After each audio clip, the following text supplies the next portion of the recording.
Sedang berada di makam Sunan Ampel. Bagaimana untuk situasi dan kondisinya, teman-teman? Dunia pesantren bisa banget simak video berikut ini.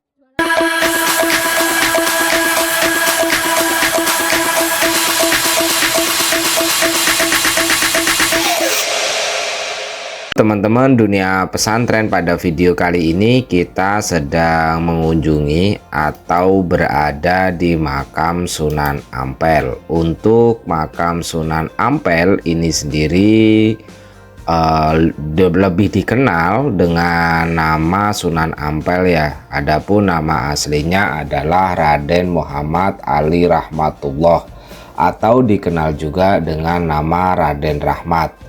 Beliau ini merupakan anak dari Sunan Gresik sekaligus keponakan seorang Prabu Brawijaya. Sunan Ampel dalam silsilah kelahirannya lahir di Kerajaan Champa yang saat ini berlokasi di perbatasan antara negara Kamboja dan Vietnam. Sunan Ampel datang ke Indonesia karena adanya gonjang-ganjing politik di Champa, daerah asal ibunya yang tak lain merupakan seorang putri dari Kerajaan Champa. Beliau kemudian singgah sebentar di Palembang dan bahkan mengislamkan Adipati Palembang bernama Arya Damar. Selain itu, Tuban menjadi persinggahan lain sebelumnya. Akhirnya Sunan Ampel sendiri diberi sebidang tanah di kawasan Ampel, Surabaya oleh Prabu Brawijaya. Itu merupakan sebutan atau sejarah singkat terkait dengan Sunan Ampel. Bapak para wali menjadi sebutan lain untuk Sunan Ampel lantaran melahirkan 7 anak dan 2 diantaranya kelak menjadi wali, yakni ada Sunan Bonang dan Sunan Derajat. Sunan Ampel meninggal sekitar tahun 1481 dan dimakamkan di kawasan Ampel, lebih tepatnya di sisi barat Masjid Sunan Ampel. Ini kita sedang melaksanakan berdoa bersama di makam Sunan Ampel.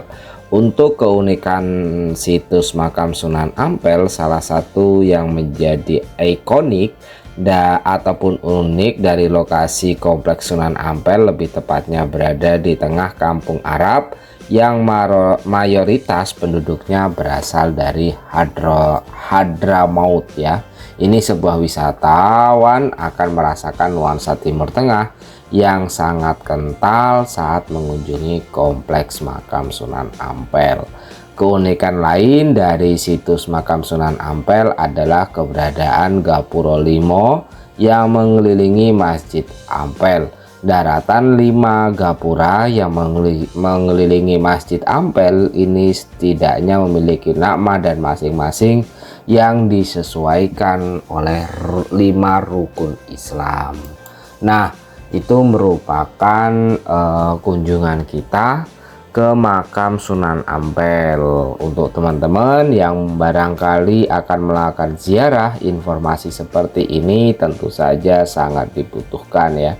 Nah, untuk penjelasan gapura-gapura itu, gapura pertama, kedua, gapura ketiga, dan gapura keempat serta gapura yang kelima itu memiliki makna yang melambangkan rukun Islam kelima, yaitu kewajiban menunaikan segala urusan yang berhubungan dengan agama Islam. Untuk kepercayaan yang dianut wisatawan, kompleks makam Sunan Ampel ini sejatinya tidak dibatasi untuk wisatawan yang beragama Islam saja. Wisatawan dengan latar belakang agama maupun kepercayaan apapun yang tertarik dengan kisah sejarah Wali Songo secara umum, khususnya Sunan Ampel, tentu saja dipersilahkan mengunjungi situs wisata religi ini ya. Meski memang mayoritas diakui ataupun tidak, wisatawan yang mengunjungi situs makam Sunan Ampel adalah Muslim. Itu merupakan penjelasan singkatnya. Teman-teman semuanya yang ingin atau ada berkeinginan untuk melihat situasi dan kondisi makam Sunan Ampel bisa ya. Terima kasih telah menonton. Bye bye.